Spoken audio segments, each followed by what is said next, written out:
Thank you. Thanks to Stop the War for inviting me. I visited Libya twice over the past 6 months of the crisis. The first time I was on a peace mission, and the second time I was a correspondent for Press TV, and I also did some reporting for Russia Today. I left just after the so-called fall of Tripoli, and I was there during that horrendous week of the fighting in Tripoli. Dan's I think really well contextualized how the war in Libya is a war on Africa, but I'd just like to add something. Dan mentioned how NATO have been targeting over 100,000 soldiers in Libya, but there were also thousands of ordinary men and women. There were a lot of women who volunteered since the beginning of the crisis to defend their country, and they were armed by the government. And during that week in Tripoli when the fighting began, I witnessed how ordinary men and women took up the weapons that they had been trained to use during that 6 months to defend their country. So I'm going to, as a journalist, I'm going to talk a little bit about the role of the media, and this has been an incredible media war. Dan alluded strongly to the criminalization of the Libyan government and Gaddafi. So the media said that thousands of people were about to be killed in Benghazi, but they never showed us any evidence. They said that 6,000 people had been killed by the government. Human rights organizations have confirmed that approximately 250 have died from both sides. They said that the Libyan government was attacking its own people from the air, and Russian intelligence satellites have since shown us that this was impossible. They said that the government was hiring mercenaries from elsewhere in Africa. They never showed us the evidence. Instead, we saw the videos of black Libyans and other black Africans being lynched in public squares by NATO's ground troops, the rebels, with scores of people filming on their mobile phones and Western special forces looking on. They said that Gaddafi was hated by his people, but they never showed us the 1.7 million people in a country of 6 million in Green Square on July the 1st. All the masses in Tarhuna, in Sabha, in Beni Walid, in Sirte, and across the country who demonstrated to pledge their allegiance to their leader and to the Jamahiriya. They never showed us the masses, as I said, of ordinary men and women who had accepted the government's offer of weapons to defend their families, neighborhoods, and country from people who wished to condemn them to enslavement, to imperialism.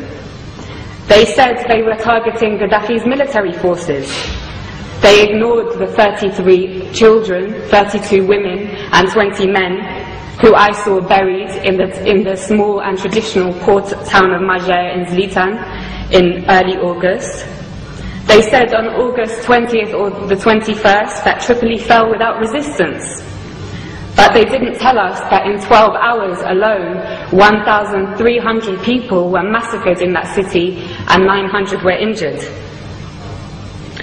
They said that Tripoli fell without resistance, and that Saif al-Islam had been arrested and captured, and that Gaddafi's compound Bab al-Ziza was taken by the rebels. But despite that, Saif al-Islam himself showed up in the hotel where I was trapped and took a group of journalists outside to see with their very own eyes. They didn't show us the thousands of people filling Bab al-Ziza and the streets of Tripoli waving the green flag on the night of August the 22nd.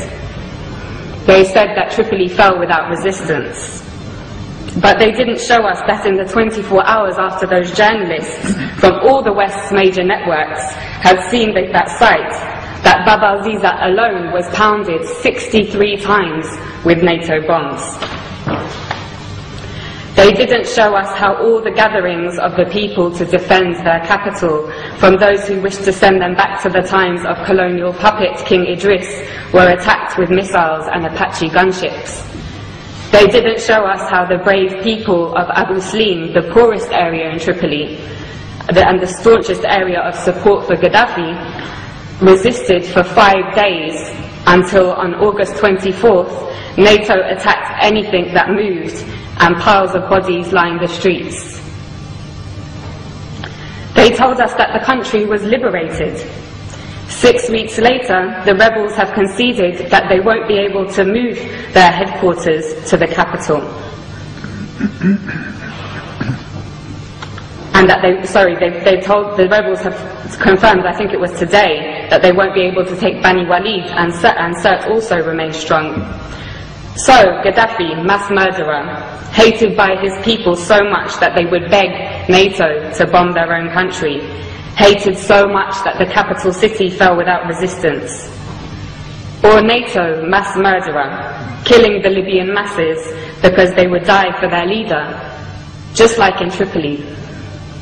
I know which one we have mountains of evidence for.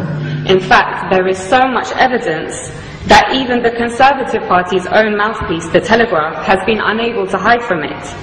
Amongst their numerous reports showing that the rebels lack the popular support that Gaddafi enjoys, one article published this week reported what I heard throughout my stay in Tripoli. A resident of Sirte, Susan Farjan, said, "We lived in democracy under Muammar Gaddafi. He was not a dictator. I lived in freedom. Libyan women had full human rights. It isn't that we need Muammar Gaddafi again, but we want to live just as we did before." In the same article, 80-year-old Mabruka says, "Life was good under Gaddafi. We were never afraid." Again, in the same article, another elderly lady says, "They are killing our children. Why are they doing this? For what? Life was good before." And yet another says, "Everyone loves Gaddafi, and we love him because we love Libya. Now the rebels have taken over, we might have to accept that.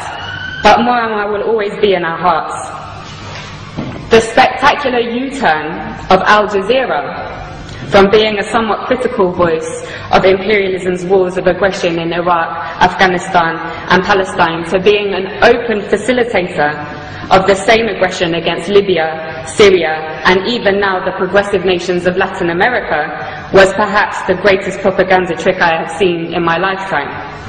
Co-opting the support of their faithful Arab viewers in the West, whose voices garnered particular prominence during the fashionable so-called Arab Spring, was an important move in order to get all progressive circles in the West to join in the essential criminalization of Gaddafi, when those very circles should have, in contrast, been elevating the status of the not-so-fashionable Libyan Jamahiriya and learning from it. Now all cards are on the table. Al Jazeera's Director General Wada Kanfar has resigned following the release of WikiLeaks cables, which revealed he has been taking orders from none other than the CIA. He has been replaced by a member of the Qatari royal family, which has been heavily engaged in the war against its fellow Arab brothers and sisters in Libya. But despite the role of Al Jazeera being clear as day now, it continues to get away with the same tricks of tugging on the liberal heartstrings of westernized audiences with its stories about how people in sovereign states of the global south's greatest tragedy is their lack of Western democracy, never mind that it has failed in the West. But despite Al Jazeera's interest in championing this ideology is obviously straightforward. It hosts the United States' largest military base in the Middle East, CENTCOM, and they are, of course, close friends. Leaving the Rixos Hotel, where I had been trapped for 5 days, was the most surreal and probably the worst day of my life. It was a bad day. The safe, secure, welcoming city, full of life and warmth that I had driven through days previously had transformed.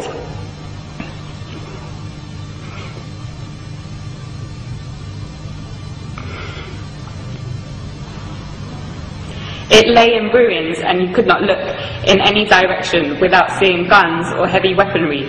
Many people had gone into hiding, been killed, and thousands of others had fled.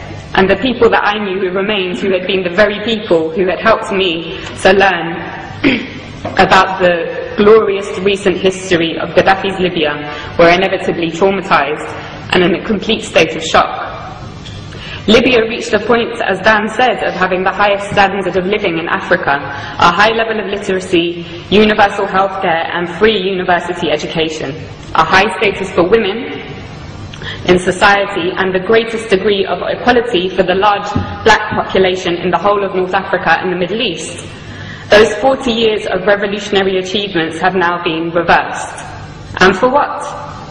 A year ago, after crippling wars in Iraq and Afghanistan, and with the growing economic crisis of the imperialist nations, it seemed a remote possibility that the West would have the capacity to embark on another costly and embarrassing war. It seemed that the hegemony of the West was rapidly on its way out. But as Gaddafi's close brother Hugo Chavez said in his recent letter to the United Nations General Assembly, right now there is a very serious threat to global peace, he said. A new cycle of colonial wars which started in Libya with the sinister objective of refreshing the capitalist global system. End quote. He knows that his country will be targeted in that cycle, with the very same model that they used against Libya and are now using against Syria. In the absence of an effective anti-imperialist media that can challenge and preempt the tricks of imperialism through its global media, it is the role of all progressive people to champion the sovereign states of the global south, who, like Libya and Syria, are a thorn in the side of the West. Otherwise, they will be picked off one by one to add fuel to the dying fire of imperialism. And on that note, I want to end with my wholehearted thanks to the heroic green Libyan resistance, which continues to amaze the world in their ability to stave off the world's most powerful military machine. As Gaddafi said, not only are they defending Libya, but also Syria, Iran, Algeria, the African continent, and the entire global south. Thank you.